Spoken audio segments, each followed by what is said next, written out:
Ce mois-ci, mois d'avril, c'est le mois de la Semaine Sainte et puis le mois de la Résurrection. Donc, les pensées de l'équipe de l'aide à l'Église en détresse se tournent naturellement vers la Terre Sainte.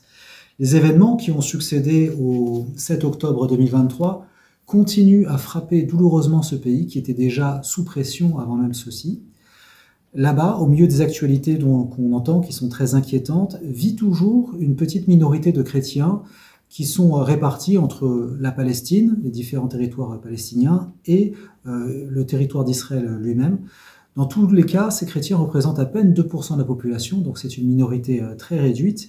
Ils ont pourtant un rôle irremplaçable à jouer pour que se maintienne l'Église locale. Ces chrétiens ont l'habitude de dire « Sans nous, ces églises que vous venez voir, le Saint-Sépulcre, les lieux saints où Jésus a été, ce seraient des musées. Sans nous, ce ne seraient plus des églises, ce seraient des musées. » Et ils ajoutent « Nous sommes les pierres vivantes de l'église de Jérusalem. »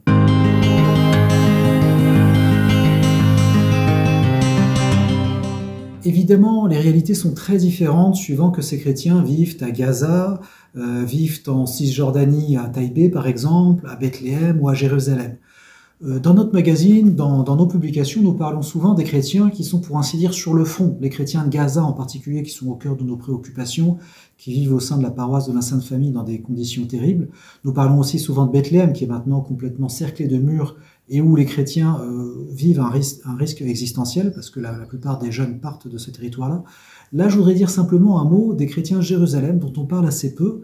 Nos équipes ont rencontré Jeannette. Jeannette, c'est une chrétienne qui vit tout près du Saint-Sépulcre et qui n'entend jamais quitter ce territoire-là. À Jérusalem même, il n'y a pas de risque de recevoir un bombardement, par exemple. Par contre, les tensions interreligieuses sont bien présentes. Et les conditions de vie des chrétiens qui vivent là sont assez difficiles parce que la vie est très chère et les logements dans la vieille Jérusalem ne sont pas particulièrement faciles à habiter. Ceux qui sont déjà allés à Jérusalem connaissent le terrain, mais c'est une ville où les rues sont très étroites, où il y a très peu d'exposition au soleil et par conséquent, les appartements sont assez petits et aussi très humides. Pourtant, malgré ces conditions, Jeannette se considère comme très chanceuse de vivre à l'endroit où Jésus a été crucifié et ressuscité. Pour rien au monde, elle ne quitterait cet endroit-là et elle veut élever ses enfants ici. Là, je vous la cite. Elle assure, c'est un privilège. Jésus était ici. Je suis une bonne croyante. Je suis toujours à l'église, toujours en train de prier. J'emmène mes enfants à la messe tous les dimanches. Nous rassemblons tous les enfants de la vieille ville. Je les aide à mieux connaître leur foi. Je fais différentes activités avec eux, comme la pratique de la chorale, par exemple, et ainsi de suite.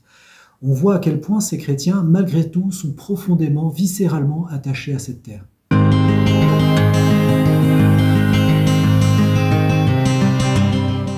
Alors, ils n'ont aucune part dans le conflit qui agite la Terre Sainte, dans le sens où ils n'ont pas d'organisation politique, d'organisation armée qui pourrait peser sur le destin de la Terre Sainte, d'Israël ou de l'État palestinien.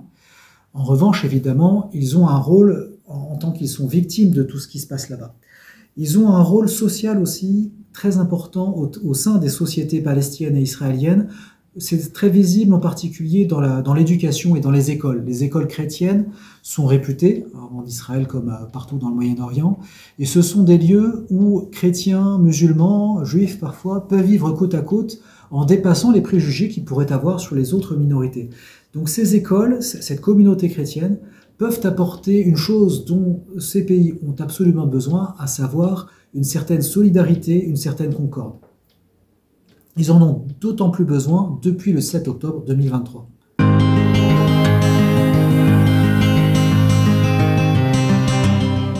Monseigneur Rafik Nahara, qui est l'auxiliaire du patriarcat de Jérusalem, assurait qu'il a connu déjà bien des guerres, mais depuis le 7 octobre 2023, jamais il n'avait connu une période de tension, de violence aussi longue et où les manifestations de haine étaient allées si loin. À l'heure où on parle, on est déjà presque 2 ans après ces événements, il dit qu'il est pourtant trop tôt pour parler de réconciliation. Il y a trop de traumatisme, il y a trop de violence qui s'est manifestée de part et d'autre. Et avant de parler d'une réconciliation, il faudrait une solution politique de paix. Or, à l'heure actuelle, il n'existe absolument aucune solution politique de paix, justement.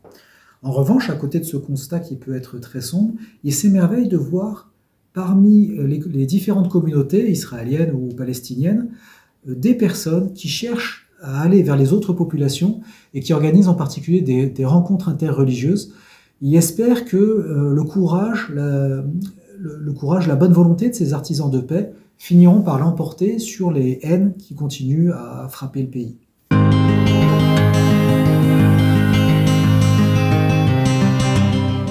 Ils nous demandent de venir les voir. Pour eux, c'est très important que des pèlerins se rendent en Terre Sainte. Tout d'abord, très pragmatiquement, ils en ont besoin financièrement, parce que la plupart de ces chrétiens qui vivent à proximité des lieux de culte vivent d'une économie qui dépend du tourisme, qu'ils soient eux-mêmes guides touristiques, qu'ils soient artisans, ou qui vivent sur place, mais qui soient au service de la population locale. Ils ont besoin qu'il y ait des touristes qui soient là pour faire vivre l'économie locale, d'une part. D'autre part, la présence de touristes occidentaux chrétiens oblige le gouvernement israélien à se montrer plus ouvert dans sa gestion des populations locales. En particulier, on sait bien que pendant la saison touristique, il est plus facile de passer les checkpoints qui ont tendance à être très fermés par l'armée israélienne.